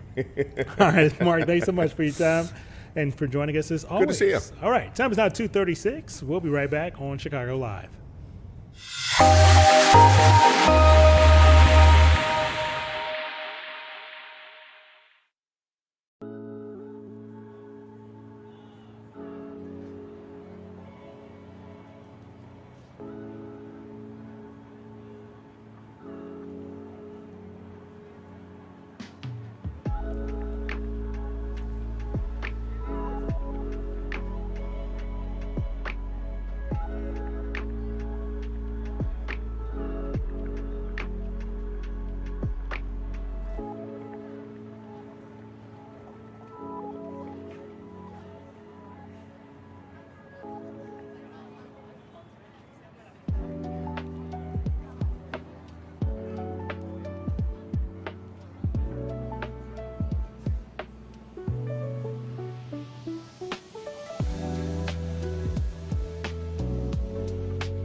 Welcome back to Chicago Live. Time is now 2:38 on this Tuesday. There's been a video that's been going around on social media, and it is out of Charlotte, where it shows a stabbing of a Ukrainian refugee on a Charlotte light rail train, and it's stirring a lot of debate on crimes happening in major U.S. cities. Right now, the Justice Department is holding a press conference on this fatal stabbing in Charlotte. Let's go there live and let's listen in. To our cities, to work, to our places of education, to our families. It is our way of American life. Crime makes people stop taking that light rail. They give up those opportunities, and we are here to be sure that we can save our city and bring those opportunities back. The maximum penalty for this federal crime is life in prison without parole or the death penalty. Of course, each individual case receives its own sentencing hearing by a federal judge that will decide the sentence based on the individual factors in this case. Of course, at this point, we're only making allegations. We do have a charge. We filed a criminal complaint. It has been signed by a federal judge. The charges have been brought, but they are just charges. Getting there has been a process. I want to thank the FBI, which has an incredible team that has investigated this case. They've ensured we had a basis for federal charges. I want to thank the Charlotte-Mecklenburg Police Department that started this investigation, apprehended the defendant immediately after the incident happened at the light rail station. And I want to thank the District Attorney's Office and Spencer Merriweather, who brought first-degree murder charges right away when this happened. I think everyone knows the facts of this case, but I will briefly recitate what is in our criminal complaint. And that is that at 9:55 on August 22nd, Charlotte-Mecklenburg Police Department responded to a call that there had been a stabbing on a light rail train. They located the victim, who had been suffered stab wounds in her neck, on her hand. They found a pocket knife on the scene, and they apprehended the defendant at the rail stop. Now, much more recently, the surveillance video was obtained from the train, and that's really what gave us the basis for federal charges here. And the surveillance video shows Irina Zarutska getting on the train by herself in her work uniform, sitting down by herself in a row that just happened to be in front of DeCarlos Brown Jr. Approximately 4 minutes later, Mr. Brown pulled out a pocket knife. You see him on video open that pocket knife, and he stabbed her 3 times in the neck. He then walked off the train with blood dripping from the knife. This is obviously a horrible, horrible situation. But this is why federal statutes exist. They exist to take care of situations like this because no one should sit in fear when they sit on the light rail. If you sit in fear on the light rail, you sit in fear when you walk around the streets of our center city like I do every day. You sit in fear when you go to our parks, like I do with my daughter every weekend. You sit in fear at our sporting events, our entertainment venues, at concerts, at restaurants, at our museums. These are all the things that we have worked as a city so hard to build. We built this city. Companies have come here in droves. More than 150 people move here every day. We built a city that people want to live in, but we can lose that all if we allow violent crime like this to go on in our streets. And I'm here to tell you, the federal government is going to save our city from that. To Erna's family, we will pursue justice. We will use the full weight of the law. I appreciate you all being here. I appreciate your attention to this case. I know this has gotten national attention. I know that there is a lot of thoughts about this case. There's policy decisions being made because of this case. But as someone who just talked to the family of the victim, I hope you'll remember her. Because this is hard for them. It's their case, and we will bring justice here. I'll now turn it over to Special Agent in Charge Barnacle. Thank you, Mr. Ferguson. Thank you for everyone that's here today. You know, I'm saddened to be up here today talking about a violent, heinous act that occurred on our metro system. This could have happened to any young person that was riding the train that night, but it didn't. It happened to Irina, and her death is an absolute tragedy. There is no one who will debate that point. Even more tragic, she chose to come to Charlotte to escape the violence of her war-torn home in Ukraine.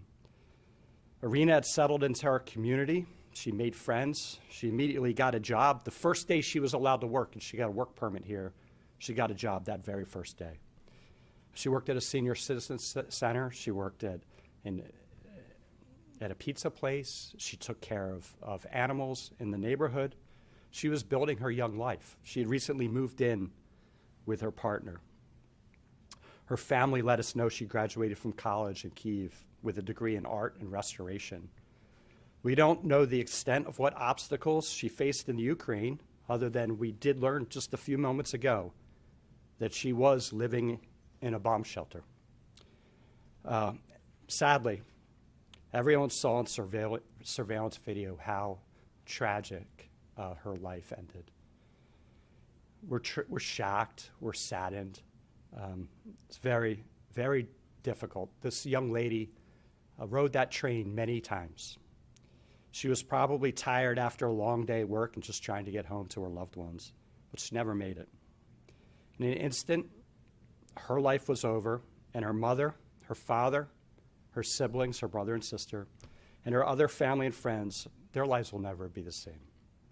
As you heard from U.S. Attorney Ferguson, we spoke with Erna's mother, Anna, and her uncle just a few minutes ago, and we told them of the federal charges brought against DeCarlos Brown Jr. We hope this additional charge will help bring them a measure of justice and accountability for this horrific act. I want to thank our partners, Chief Jennings and the CMPD. We work every day with this police department. We co-locate agents and officers and detectives from the police department on our violent crimes and safe streets task forces. This is not a policing problem. CMPD is out there every day protecting our streets. You may not know how close we are to the police departments, but throughout this state, our partnerships with local police departments and state departments are critical to the work that we do. The task force partnership is a force multiplier. CMPD and other local partners work closely with the U.S. Attorney's Office, this office, to assess whether local and state cases are appropriate to charge federally. We are pleased to supplement the Charlotte and Mecklenburg Police Department's work on this investigation and the appropriate federal charges that were brought forth today.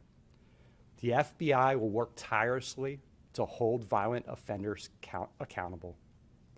Kash Patel, the director of the FBI, has empowered every field office to shift resources to violent crime to help keep our city's streets safe. We will continue to work with U.S. Attorney Ferguson, the Department of Justice under direction of Attorney General Pam Bondi, and the FBI Director Patel to pursue justice for Irina and her family and for the people of Charlotte. In closing, Mr. Ferguson mentions this. The system has failed us in this case. There is no doubt. Everyone deserves to go about their daily lives, to get to work, to get to school, just across town without the fear of being attacked. We should live in a country and in a city where accountability, if you're convicted for a violent crime, is always paramount. Well, thank you, and I think we'll take questions. Yeah, I want to add one thing. Before we take questions, I want to add one thing that I hope the family won't mind me sharing. But after Irina's death, the embassy in Ukraine called and said, "We'll help you bring her home." And her family said no. They said she loved America. We're going to bury her here. So I think we can give her an America to be proud of. As Mr. Barnacle said, something here is broken, and we're here to fix it. We're happy to take your questions. Right, yeah. In terms of speaking with the family, can you just talk a little bit more about that conversation? It's clear it was emotional for you. So can you talk about that conversation? What was the family's reaction to the new charges? And because not a lot of people have actually spoken to the family, so can you talk more about the conversation? Sure, and we were both there for the conversation, so you can add what you want. It was a very heavy conversation. We talked to her mother, we talked to her uncle. Her mother speaks very little English. We had a translator from the FBI there, and they wanted to talk about their daughter.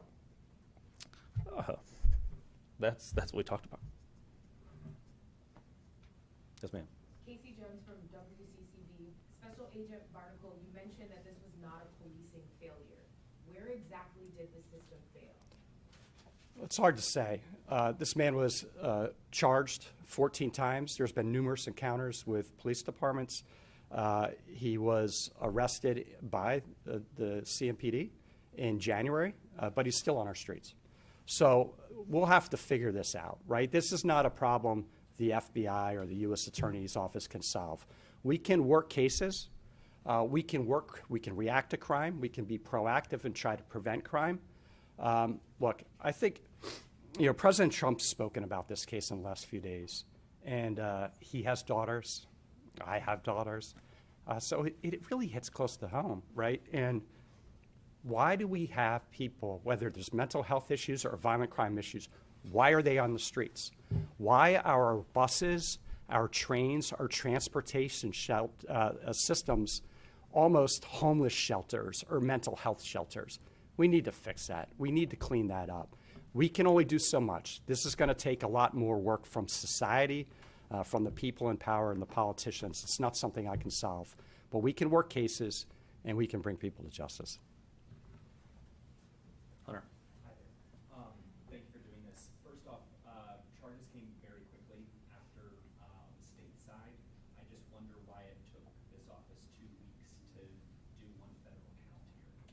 Yeah, well, federal charges are usually slower than state charges to begin with. I mean, the federal system is the first line of defense. They charge our violent crimes, our murders, our things like that. The federal system is really for repeat offenders, the worst of the worst. And in reality, the fact pattern here screams of a state crime. I mean, there was no gun used here. This was a knife case. There really is not a natural federal crime here. The federal crime we have is because it happened on a light rail system and because Congress has decided that that is essential to society. So we took the time to find that statute, do some research on that statute, make sure that we had the allegations and the facts to support that statute. And like most of our cases, we make sure our cases are pretty airtight before we bring them. And this was actually quite fast for us. We will sit on cases for months sometimes to make sure that we are successful once we bring them. Yeah. Is this the right charge? Because it's my understanding under this statute, I'm not an attorney, but that he would have had to have been trying to take over the train or threaten other people, like personnel on the train. There is a federal charge for entering with intention to commit a homicide. That's a different statute. I just wonder how strong is this charge?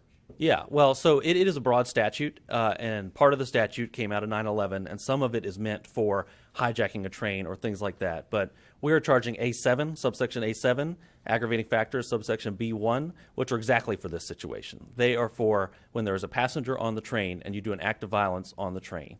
And the reason for that is because hijacking a train is obviously a terrible thing that disrupts society, but making it so no one can ride the train or is too scared to ride the train is about the same threat. It's a terroristic act to make people afraid to go about their daily lives. That's what terrorism is, and that's why this statute is completely appropriate here.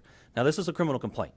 We will indict later. We continue to look at facts. The FBI continues to investigate this case, and we may have more charges later. But for now, we have this charge, and we think it's an appropriate one. Yeah. Yes, sir. And you were just listening to a press conference from Charlotte following an incident that happened back on August the 22nd, where a 23-year-old Ukrainian woman was stabbed to death on a Charlotte light rail train. You were just listening to some responses from the Justice Department there. That case has kind of changed into a flashpoint as the Trump administration vows to crack down on crime happening in some of the larger cities here across the United States. Time is now 2:53 on Chicago Live. We'll be right back with one last segment after a short break.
Look, we have joining the show on Chicago Live, Don Hansberg. Welcome. A debut. Yes. It's nice to be here. And you got a chance to spend some quality time with another Chicago native yesterday. Tell us a little bit about it. Yes, it was great. Common stopped by. He asked to come in and asked if I could do him a solid and talk about his foundation, which he really loves, obviously. It's called the Common Ground Foundation. He's had it now for 25 years. Wow. Yes, I went to one of the first galas he had, but it's grown so much, and the goal is to mentor Chicago teenagers. So he started out really small, but now it's grown, and so has the group of mentors that he's had. So it's interesting when he came in, he was like, so wait a minute, how did you get started in this again? And he wanted to know sort of my journey because that's his goal. He tries to open the eyes of teenagers and see that you can do this. If somebody else did it, you can do it too. Right. So he's having this huge gala. It's at the Garrity October 4th. So he came in to talk about that, and he said instead of honoring someone like he has in the past, Maya Angelou, all these different people, he's honoring the mentors that have been here. Yes. I love that. But what's really interesting is because it's common, he's able to call a lot of people that he knows, his friends, He's right? got a Rolodex. Yeah. Yes. So the host is Cedric the Entertainer. And guess who's doing the auction? Who's that? Magic Johnson. What? Right. And then comedian and actor Anthony Anderson is going to come in. Okay, you're just like Right? Cedric the Entertainer, Yes. Magic Johnson, Anthony Anderson. and Anthony Anderson. Yes, and he didn't want to list everyone else to Okay. call him out, but a lot of people have committed to be there and to support him. And I'm sure including his now girlfriend that everyone knows about, Jennifer Hudson, another Chicagoan. We talked about her too on the interview yesterday. Did he share? Because they're usually pretty private about They their are. relationship, it feels like. But I asked it in a way that, he could relate to, which is, what do you feel about the support that you're receiving from Chicagoans about two Chicagoans dating and your relationship, and how it seems that a lot of people want them to succeed, we're that all they're rooting for matched that. well. Yeah. And his answer was that a lot of times when he's dating someone, people give him the side eye, like, what are you doing? But with her, it's been different because they're both from Chicago, the South Side. They're like, it just makes sense. Right, yes. Yeah, I think he's from Chatham. She's from Inglewood, I believe. Yep. So he was able to talk about that, how proud he was that she has a show here on Fox. But he said that she'll, of course, support him in everything, including this gala.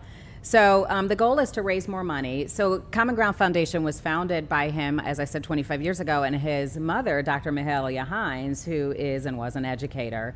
And so her goal has always been to put kids in a program that they call Dreamers and Believers.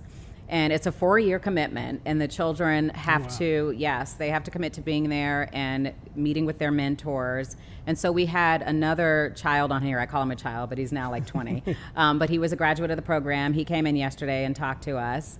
And he started out wanting to do photography and film. And so he had a couple of mentors that he shouted out during the interview that he was so happy that he met. And so he said he went to, I think it was Kentucky State, for school, and he said he was going to go to the Savannah College of Art and Design for grad school. So he said they really opened his eyes to new things, and he just represents the success stories they've had. 100% graduate from high school that come through the program. So what age are most of the boys in this program? Are we talking 8, 9, a little bit older, high school? Or? I think this is all high school because at least Jelani Hill, who was on yesterday, said that his principal is the one who said, Karen Calloway at Kenwood High School. She's been there a while. She said, you're going to be in this. You're going to be in this program. So I think it's high school kids. And then where is he drawing these mentors from? Because I imagine kids these days have so many different interests. And as we just talked about his Rolodex, he knows a little bit of everybody. So how is he kind of pulling these different mentors? I asked him that. Well, I said, how do you become a mentor? I'm not sure how he finds all of them, but he said that they go to his website, commongroundfoundation.org, tell him the unique skills they have, because he inspired me to want to do it. I said, I'm sure there are not many people that, are working with you that are in television. It's so unique. And it sounded like there wasn't. And he was asking, right? Yeah. He was asking who my mentors were. And I was talking about one of them was Diane Burns. She's not in the business anymore, but I grew up watching her. And he said, when you were watching, did you ever think you could do it? And I said, no. It wasn't until I met her and she brought me in to the station when I was young and had me spend the day with her that I said, oh my gosh, I love this. I think I can do this. It's funny. I got into this because I met Jim Rose as a kid. Did you? Yeah, See? Same thing. But doesn't that just show you it changes how everything. It takes one person. Yeah. And we were talking about that in the green room before he was on. I went to Beasley, which he knew. And it was just nice to be able to have a teacher that opened my eyes there as well. Quickly, where can we see the rest of that story? CommonGroundFoundation.org, Fox32Chicago.com, and also on Fox Local. All right, Dawn, thanks so much for job is to put people in handcuffs and turn them over to prosecutors to prosecute. And that's what we're going to do. That's what I have 200 agents in this state working full time to keep our streets safe. Russ, I just wanted to ask, Yeah. you've seen in state court how long some of these cases involving a mental health disorder with forensic evaluations can take. How does that play in federal court, and do you find that being a hurdle in this case? So, and I cannot say that will be an issue in this case or not. We don't know if there will be some sort of mental competency issue here or not. There is a process in federal court for that. Generally, a defendant sent for an evaluation. That evaluation can vary in time. We've seen it take a year in some cases, depending on the level of treatment needed, the level of evaluation. Sometimes psychiatrists need some time to get to know a patient before they can evaluate them. There's all sorts of variables, but we have had cases where that has happened, and ultimately a judge will decide if he is competent to stand trial or not. But one thing is for sure, this person cannot be allowed on the streets. He cannot be allowed on our trains. So whether he is involuntarily committed or he is behind bars for a violent act, he should not be on the streets of Charlotte. Would that track happen concurrently in any way? Obviously that's happening with the state as well. There are, at least have been concerns about his mental competency in the past, claims, statements that he made as well. Would that happen concurrently or on separate tracks dealing with federal and state charges? Yeah, so and obviously we want this case to go as fast as possible to bring justice for the victim's family. That is most likely going to be separate tracks because the state system and federal system have different standards, different legal standards, different processes they go through. I've called the district attorney about this case. We're going to work out the best way for the victims to get this to go forward, whether that's federal going first, state going first, some sort of parallel paths. We'll have to figure it out, but there are definitely challenges to that. And generally when we bring a federal charge, the state charges are dropped. But this is a case where we have a first-degree murder charge, and we're supplementing with a federal charge, which I think tells you a little bit about the state system, that we can't trust that a first-degree murder charge is going to take someone off the streets for as long as we need them off the streets. We have to supplement with a federal charge. So. Thank you, everybody. Thank you. I really appreciate you covering this. Thank you. Thank you.